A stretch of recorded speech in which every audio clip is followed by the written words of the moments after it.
السلام علیکم ناظرین 9/11 21ویں صدی کی سب سے Good evening. We are خبر following breaking یہ news. وہ ایک دن تھا جس نے پوری دنیا کے مسلمانوں کی زندگیاں بدل دی۔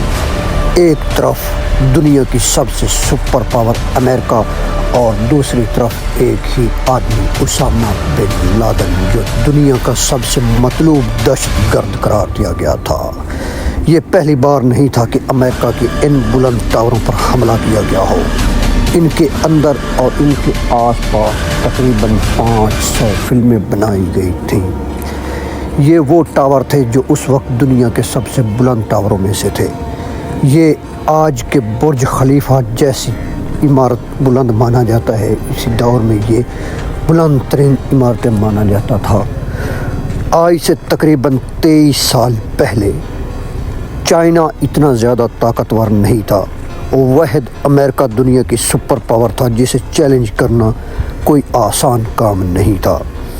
لیکن 11 ستمبر 2001 کو اچانک 19 افراد امریکہ کے 4 مسافر طیاروں کو ہائی جیک کرنے کے لیے مختلف ایئرپورٹ پر پہنچے۔ امریکہ رپورٹس کے مطابق یہ تمام 19 افراد مسلمان تھے اور ان کا تعلق سعودیہ، مصر، لبنان اور متحدہ عرب امارات سے تھا۔ ہر طیارے کے لیے 5 افراد پر مشتمل ٹیم بنائی گئی اور ہر شخص کا ایک مخصوص کردار تھا۔ اس مقصد کے لیے انہوں نے کئی مہینوں تک تربیت حاصل کی۔ طیاروں کا ہائی جیک ہونا۔ 4 طیارے اپنی اپنی ایئرپورٹ سے اپنی منزل کی طرف روانہ ہوئے۔ ٹیک آف کے 15 منٹ کے بعد پہلے طیارے میں موجود 5 لوگوں نے طیارے کو ہائی جیک کیا، طیارے پر قبضہ کر لیا، دونوں پائلٹس کو قتل کر دیا اور محمد عطا کو پائلٹ کی نشست پر بٹھا دیا گیا۔ بتایا جاتا ہے کہ ان طیارے صرف محمد عطا ہی اتار سکتا تھا۔ ہائی جیکر کا مقصد طیارے لینڈ کرنا نہیں تھا۔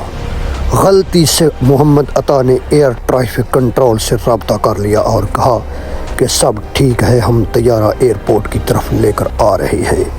اسی لیے نیو یارک ایئرپورٹ پر کنفیوژن پھیل گئی اور رن وے خالی کر دیا گیا۔ بعد میں محمد عطا نے طیارے کو بوسٹن سے لاس اینجلس پہلے حملے کے تقریباً 30 منٹ بعد دوسرا طیارہ بھی اسی طرح ہائی جیک کیا گیا۔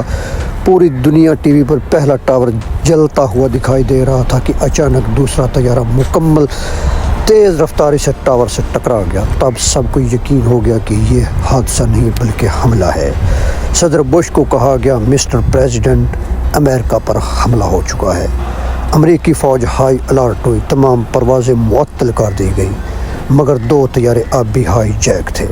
تیسرا طیارہ واشنگٹن کی طرف موڑا گیا اور پینٹاگون سے ٹکرایا گیا۔ چوتھا طیارہ کیپٹل کی طرف جا رہا تھا مگر مسافروں نے مزاحمت کی۔ جب انہیں معلوم ہوا کہ یہ خودکش مشن ہے تو انہوں نے ہائی جیکر پر حملہ کر دیا۔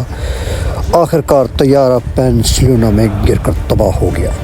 جانی و مالی نقصان بہت زیادہ ہوا۔ اس حادثے میں تقریباً ایک اندازہ کے مطابق 3000 افراد ہلاک ہوئے، جن میں اکثر افراد نے جب یہ دیکھا کہ بلڈنگ میں آگ لگ چکی ہے تو انہوں نے اوپر والے فلور سے پھلانگیں لگا دی اور اپنی جان کی بازی ہار گئے۔ نیو یارک میں مہینوں تک گرد و غبار چھایا رہا۔ ملبہ صاف کرنے پر اربوں ڈالر خرچ ہوئے۔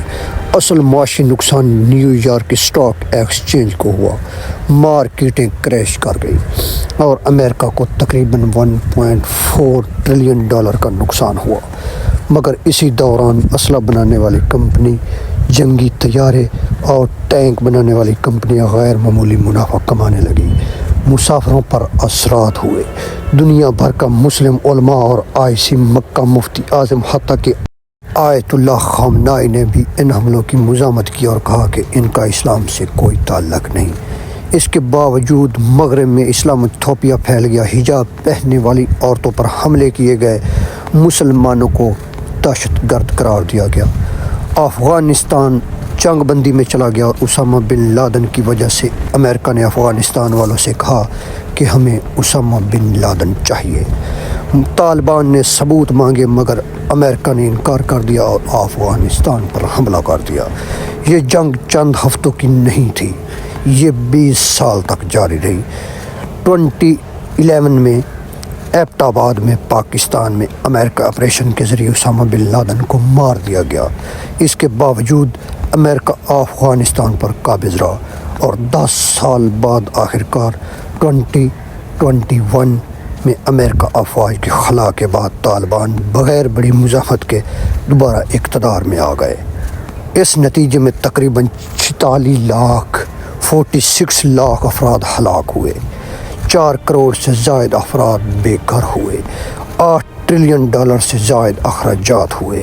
فائدہ صرف اسلحہ بنانے والی کمپنیوں کو ہوا، باقی دنیا ساری کرشی میں چلی گئی۔ افغانستان ایک دفعہ پھر بہت زیادہ نیچے چلا گیا، مگر اللہ ان کے ساتھ تھا اور انہوں نے ایک بار پھر افغانستان کو دوبارہ بحال کیا۔ امید کرتا ہوں کہ آج کی جو سٹوری 9/11 ہے وہ آپ کو پسند آئی ہوگی۔ اللہ حافظ۔